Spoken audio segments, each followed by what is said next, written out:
நாங்கள் பழங்குடி மக்கள் கட்சியான நாங்கள் தளபதியின் கொள்கைகளிலும் தளபதியின் மேல் பேரன்பும் பெருநம்பிக்கையும் கொண்டு திரளாக வந்து இந்த கட்சியில் இன்று இணைந்திருக்கிறோம். இந்த பழங்குடி மக்களுக்கு தளபதியை தவிர வேறு யாரும் எதுவும் செய்ய முடியாது என்ற நம்பிக்கை எங்களுக்கு ஆழமாக உள்ளது. மேலும் இந்த பழங்குடி மக்களுக்கு இதுவரை 50 ஆண்டுகளில் பல விதமான உரிமைகள் பறிக்கப்பட்டுள்ளது. முக்கியமாக சொல்ல போனால் ஏற்கனவே பழங்குடி மக்களுக்கு 3 சட்டமன்ற தொகுதிகள் இருந்தது. அதை ஒன்றாக குறைத்து அதில் ஒன்றை குறைத்து 2ஆக வைத்து விட்டார்கள். உப்பிலியாபுரம் என்ற தொகுதி இன்று வரை இல்லை, அதை நீக்கிவிட்டார்கள். அது எதற்கு என்று யாரையும் இதுவரை அதற்கு காரணம் கூறவில்லை. எல்லா மக்களுக்கும் பழங்குடி ஜனத்தொகை கூடுகிறது, ஆனால் பழங்குடி மக்களுக்கு மட்டும் எப்படி ஜனத்தொகை கூடாமல் போகும்? பழங்குடி மக்களுக்கு முக்கியமாக நமது முதல்வர், மாண்புமிகு முதல்வர் செய்வார் என்ற நம்பிக்கையில் நாங்கள் பழங்குடி மக்கள் அனைவரும் திரளாக வந்து இங்கு தாவேகாவில் இணைந்திருக்கிறோம்.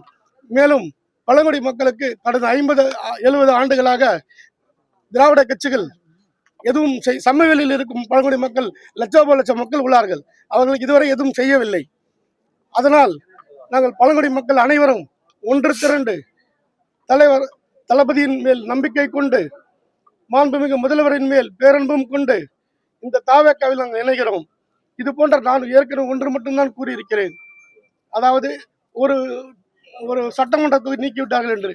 ஆனால் இதுவரை விடுதலை பெற்று 75 ஆண்டுகள் ஆகியும் பழங்குடி மக்களுக்கு என்று ஒரு பாராளுமன்ற தொகுதி இதுவரை கொடுக்கவில்லை.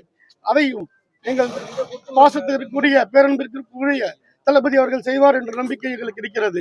மேலும் பழங்குடி மக்களுக்கு பல சலுகைகளும் வன சட்டங்களும் சிறிது கடினமாக உள்ளது. அதையும் சரிபார்த்து நமக்காக முதல்வர் செய்வார்கள் என்ற பழங்குடி மக்களுக்காக செய்வார் என்று நாங்கள் நம்புகிறோம்.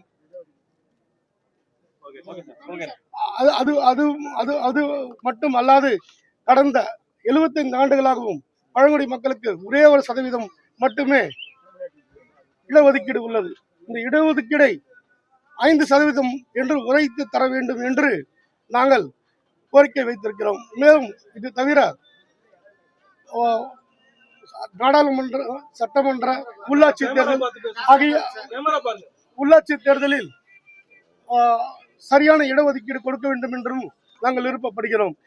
அதிலிருந்தும் மறுக்கப்படுகிறது. முக்கியமாக சொல்ல போனால் கார்பரேஷன்கள் பார்த்தால் சென்னை, மதுரை இது போன்ற கார்பரேஷன்கள் எத்தனை பழங்குடி மக்களுக்கு இடஒதுக்கீடு கொடுத்திருக்கிறார்கள் என்று இதுவரை இந்த ஆண்டு முடிந்த நம்ம 50 ஆண்டுகளில் முடிந்த திராவிட கட்சிகள் என்ன கொடுத்திருக்கிறார்கள் என்று தெரியவில்லை. அதை நாங்கள் இங்கு வலியுறுத்துகிறோம். ஆக சென்னை கார்பரேஷனில் இங்கும் எங்களுக்கு ஒரு இடஒதுக்கீடு கண்டிப்பாக கொடுக்க வேண்டும் என்று நாங்கள் இந்த முதல்வரை நம்பி இங்கு இணைந்திருக்கிறோம். நன்றி, வணக்கம். என் பெயர் விஜய் பார்த்தசாரதி, பழங்குடி மக்கள் கட்சியின் மாநில தலைவர், வழக்கறிஞர்.